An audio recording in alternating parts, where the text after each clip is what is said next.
ಹಗರಣದಲ್ಲಿ ಈಗಾಗಲೇ ಪ್ರಾಸಿಕ್ಯೂಷನ್ಗೆ ಅನುಮತಿಯನ್ನ ಕೊಟ್ಟಿದ್ದು, ಆ ಕುರಿತು ಹೈಕೋರ್ಟ್ ಮೆಟ್ಟಿಲೇರಿದ್ರು. ಇದೀಗ ಮುಖ್ಯಮಂತ್ರಿ ಸಿದ್ದರಾಮಯ್ಯನವರಿಗೆ ಇವತ್ತು ಬಿಗ್ ಡೇ ಅಂತಾನೆ ಹೇಳಬಹುದು. ಆ ವಿಚಾರದಲ್ಲಿ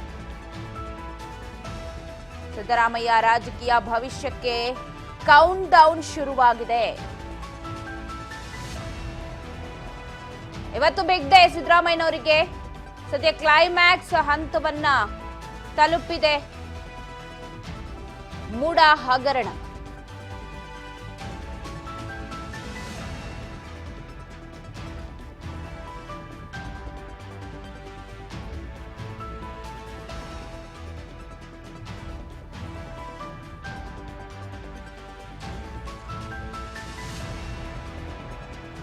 ಮುಖ್ಯಮಂತ್ರಿ ಸಿದ್ದರಾಮಯ್ಯಗೆ ಇವತ್ತು ಬಿಗ್ ಡೇ.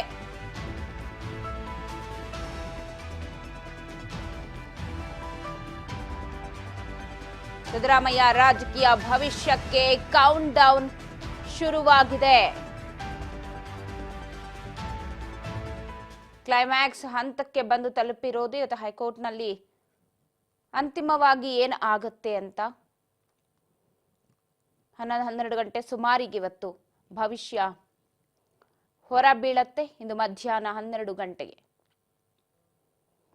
ಕ್ಲೈಮ್ಯಾಕ್ಸ್ ಹಂತಕ್ಕೆ ಬಂದು ತಲುಪಿದೆ. ರಾಜ್ಯಪಾಲರು ಪ್ರಾಸಿಕ್ಯೂಷನ್ಗೆ ಅನುಮತಿಯನ್ನ ಕೊಟ್ಟರು. ಆ ಹಿನ್ನೆಲೆ ಕೋರ್ಟ್ ಮೆಟ್ಟಿಲೇರಿದ್ರು. ಸಾಕಷ್ಟು ವಾದ ವಿವಾದ ಎಲ್ಲವೂ ಕೂಡ ನಡೀತಾನೆ ಇತ್ತು. ಇವತ್ತೇನಾದ್ರೂ ಆದ್ರೆ ಮತ್ತೆ ಸುಪ್ರೀಂ ಕೋರ್ಟ್ಗೆ ಹೋಗೋ ಸಾಧ್ಯತೆಗಳು ಕೂಡ ಇದೆ ಅಂತ ಹೇಳಲಾಗ್ತಾ ಇದೆ. ಇವತ್ತೇ ಬ್ರೇಕ್ ಬೀಳತ್ತಾ, ಏನ್ ಆಗಬಹುದು ಇವತ್ತು? ಒಂದು ಕಡೆ ಮೆಹ್ತಾ ವಾದ ಮಾಡ್ತಾರೆ, ಹಿಂದೆಲೂ ಕೂಡ ಸಾಕಷ್ಟು ವಾದ ವಿವಾದವನ್ನ ಆಲಿಸಿ ನ್ಯಾಯಮೂರ್ತಿ ಎಂ ನಾಗಪ್ರಸನ್ನ ಅವರು ಇವತ್ತಿಗೆ ಕಾಯ್ದಿರಿಸಿದ್ರು ಆದೇಶವನ್ನ. ಇವತ್ತು ಹೊರಬೀಳತ್ತೆ. ಕ್ಲೈಮ್ಯಾಕ್ಸ್ ಹಂತಕ್ಕೆ ಬಂದಿದೆ. ಪ್ರಾಸಿಕ್ಯೂಷನ್ ವಿರುದ್ಧ ಮೆಟ್ಟಿಲೇರಿದ್ರು ಕೋರ್ಟ್ಗೆ. ಭ್ರಷ್ಟಾಚಾರ ತಡೆ ಕಾಯ್ದೆ ಸೆಕ್ಷನ್ 17A ಅಡಿಯಲ್ಲಿ ತರಾತುರಿಯಲ್ಲಿ ಅನುಮತಿಯನ್ನ ಕೊಟ್ಟರು. ಪೊಲೀಸ್ ಅಧಿಕಾರಿಗಳಿಗೆ ಅನುಮತಿಯನ್ನು ಹೀಗೆ ನೀಡಬಹುದೇ, ಖಾಸಗಿ ವ್ಯಕ್ತಿಗಳಿಗೆ ಅನುಮತಿಯನ್ನ ಕೊಡುವ ಹಾಗಿಲ್ಲ. ಈ ರೀತಿ ಸಿಎಂ ಪರ ವಕೀಲರು ವಾದವನ್ನ ಮಂಡಿಸಿದ್ರು. ಸಚಿವ ಸಂಪುಟದ ಶಿಫಾರಸನ್ನ ರಾಜ್ಯಪಾಲರು ಒಪ್ಪಬೇಕಾಗಿತ್ತು ಅಂತ, ಬಟ್ ಒಪ್ಪಲೇಬೇಕಾಗಿತ್ತು ಅಂತ ಏನಿಲ್ಲ ಅಂತ ಹೇಳ್ತಾರೆ. ಯಾಕೆ ಒಪ್ಕೊಂಡ್ರು ಅನ್ನೋದಕ್ಕೆ ರಾಜ್ಯಪಾಲರು ಸೂಕ್ತವಾಗಿ ಕಾರಣ ನೀಡಲಿಲ್ಲ. ಬಿಜೆಪಿ ಜೆಡಿಎಸ್ ನಾಯಕರ ವಿರುದ್ಧ ದೂರಿಗೆ ಅನುಮತಿಯನ್ನ ಕೊಟ್ಟಿಲ್ಲ. ಕೇವಲ ಸಿದ್ದರಾಮಯ್ಯ ವಿರುದ್ಧ ಮಾತ್ರ ಅನುಮತಿಯನ್ನ ಕೊಟ್ಟಿದ್ದಾರೆ. ಬೇರೆ ನಾಯಕರಿಗೆ ಯಾರಿಗೂ ಕೂಡ ಪ್ರಾಸಿಕ್ಯೂಷನ್ಗೆ ಅನುಮತಿಯನ್ನ ಕೊಟ್ಟಿಲ್ಲ. ಅವ್ರೇನ್ ಅನುಮತಿ ಕೊಟ್ಟಿದ್ದಾರಲ್ಲ ಅದು ಕಾನೂನು ಬಾಹಿರವಾಗಿದೆ ಅಂತ ಹೇಳಿ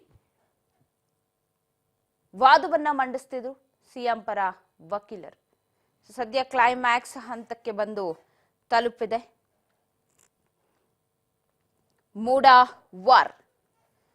ಇವತ್ತು ಸಿದ್ದು ರಾಜಕೀಯ ಭವಿಷ್ಯ ಏನ ಆಗತ್ತೆ, ಮತ್ತೆ ಸುಪ್ರೀಂ ಕೋರ್ಟ್ಗೆ ಹೋಗ್ತಾರೆ, ಅಲ್ಲಿ ಅರ್ಜಿಯನ್ನ ಹಾಕೋತಾರೆ, ಅದು ಸೆಕೆಂಡ್ರಿ. ಬಟ್ ಇವತ್ತು ಹೈಕೋರ್ಟ್ನಲ್ಲಿ ನಾಗಪ್ರಸನ್ನ ಅವರ ಪೀಠ ಏನ್ ಹೇಳತ್ತೆ, ಆ ಭವಿಷ್ಯ ಇವತ್ತು ಮಧ್ಯಾಹ್ನ 12 ಗಂಟೆಗೆ ಇದೆ. ಮಹತ್ವದ ತೀರ್ಪು. ಸಿದ್ದು ರಾಜಕೀಯ ಭವಿಷ್ಯಕ್ಕೂ ಕೂಡ ಕೌಂಟ್ ಡೌನ್ ಸ್ಟಾರ್ಟ್ ಆಗಿದೆ. ಇಬ್ಬರ ನಡುವಿನ ವಾರ್ಗೆ ಇವತ್ತೇನಾದ್ರೂ ಬ್ರೇಕ್ ಬೀಳತ್ತಾ, ಏನ್ ಹೇಳತ್ತೆ ಕೋರ್ಟ್? ರಾಜ್ಯಪಾಲರು ಕೊಟ್ಟಂತಹ ಪ್ರಾಸಿಕ್ಯೂಷನ್ ಅನ್ನೇ ಎತ್ತಿ ಹಿಡಿಯತ್ತಾ, ಏನು ಎತ್ತ ಅನ್ನುವ ಕ್ಯೂರಿಯಾಸಿಟಿ ಪ್ರತಿಯೊಬ್ಬರಿಗೂ ಕೂಡ ಇದೆ. ಇಡೀ ರಾಜ್ಯದಲ್ಲೇ ಒಂದಷ್ಟು ತಲ್ಲಣವನ್ನ ಸೃಷ್ಟಿ ಮಾಡಿದ್ದಿ ಮೂಡ ಕೇಸ್ ವಿಚಾರ. ಅಕ್ರಮವಾಗಿ ಸೈಟ್ ಅನ್ನ ಪಡೆದುಕೊಂಡಿದ್ದಾರೆ, ಸಿಎಂ ಪತ್ನಿ ಹೆಸರಲ್ಲಿದೆ. ಸೊ ಈ ರೀತಿ ನಾನಾ ಹೇಳಿಕೆಗಳ ಬಳಿಕ ಅಲ್ಲಿ ಪ್ರಾಸಿಕ್ಯೂಷನ್ಗೆ ಕೊಡಲಾಗಿತ್ತು. ಸೊ ವಾದ ವಿವಾದವನ್ನ ಮಾಡಿದ್ರು. ಹಿಂದೆ ಬಿಜೆಪಿ ನಾಯಕರ ಮೇಲೂ ಕೂಡ ಸಾಕಷ್ಟು ಕೇಸ್ಗಳಿದೆ, ಯಾವುದನ್ನು ಕೂಡ ಪ್ರಾಸಿಕ್ಯೂಷನ್ಗೆ ಕೊಡ್ಲಿಲ್ಲ. ಬಟ್ ತರಾತುರಿಯಲ್ಲಿ ಸಿದ್ದರಾಮಯ್ಯನವ್ರನ್ನ ಕೇಸನ್ನ ಪ್ರಾಸಿಕ್ಯೂಷನ್ಗೆ ಕೊಟ್ಟಿದ್ದೀರಾ ಅನ್ನುವಂತಹ ವಾದ, ಜೊತೆಗೆ ಕೊಡೋ ತರಾನೇ ಇಲ್ಲ, ಇಲ್ಲಿ ಸಚಿವ ಸಂಪುಟದಲ್ಲೂ ಕೂಡ ನಾವು ನಿರ್ಣಯವನ್ನ ಕೈಗೊಂಡಿದ್ವಿ, ಈ ತರದೆಲ್ಲ ಇದ್ರೂ ಕೂಡ ಯಾವುದಕ್ಕೂ ಕೇರ್ ಮಾಡದೆ ರಾಜ್ಯಪಾಲರು ಪ್ರಾಸಿಕ್ಯೂಷನ್ಗೆ ಅನುಮತಿಯನ್ನ ಕೊಟ್ಟಿದ್ರು. ಅದು ಕೂಡ ಟಿಜೆ ಅಬ್ರಹಾಂ ಅವರ ದೂರಿನ ಅನ್ವಯ. ಸೊ ಹಾಗಾಗಿ ಖಾಸಗಿ ವ್ಯಕ್ತಿಯ ದೂರನ್ನ ಇಟ್ಕೊಂಡು ನೀವು ಹೇಗೆ ಪ್ರಾಸಿಕ್ಯೂಷನ್ಗೆ ಕೊಡ್ತೀರಾ ಅಂತ ಹೇಳಿ ಸಮರವನ್ನ ಸಾರಿ ನ್ಯಾಯಾಲಯದ ಮೆಟ್ಟಿಲೇರಿದ್ರು. ಸೊ ಇವತ್ತು 12 ಗಂಟೆಗೆ ಮೂಡ ಕೇಸ್ನ ಕೊನೆಯ ಅಂದ್ರೆ ಫೈನಲ್ ಟಚ್ ಸಿಗತ್ತಾ ಏನು ಎತ್ತ ಅನ್ನೋದನ್ನ ಕಾದ್ ನೋಡ್ಬೇಕು. ಇನ್ನೇನು ಕೆಲವೇ ಹೊತ್ತು ಮಾತ್ರ ಇರೋದು, ತುಂಬಾ ಹೊತ್ತು ಕಾಯ್ಬೇಕು ಅನ್ನೋದು ಏನಿಲ್ಲ. ಸೊ ನೋಡೋಣ ಇವತ್ತು ವಾದ ಪ್ರತಿವಾದ ಯಾವ ರೀತಿ ಇರತ್ತೆ ಕೋರ್ಟ್ನಲ್ಲಿ. ಸಿದ್ದರಾಮಯ್ಯನವರಿಗೆ ಜಯ ಸಿಗತ್ತಾ ಅಥವಾ ಮತ್ತೆ ಕಾನೂನಿನ ಕುಣಿಕೆಯಲ್ಲಿ ಸಿಲುಕಾಕೊಳ್ಳುವಂತಹ ಸಾಧ್ಯತೆಗಳು ಇದೆಯಾ ಅನ್ನೋದನ್ನ.